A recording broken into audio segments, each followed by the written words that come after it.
Hey there, welcome to today's video. Today we're diving into a coding problem that might have you scratching your head a bit.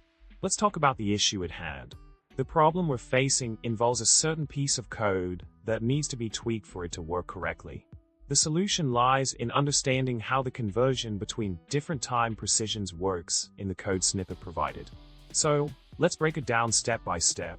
In the provided solution, we focus on the code snippet involving the floordays, system_clock.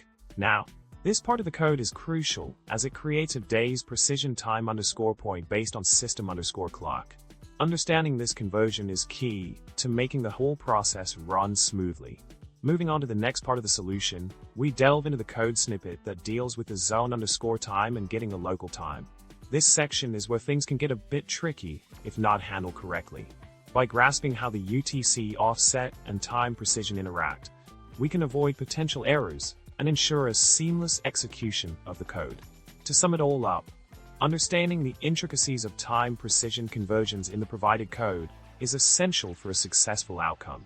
By following the guidelines and explanations laid out, you'll be able to tackle similar challenges with confidence in the future.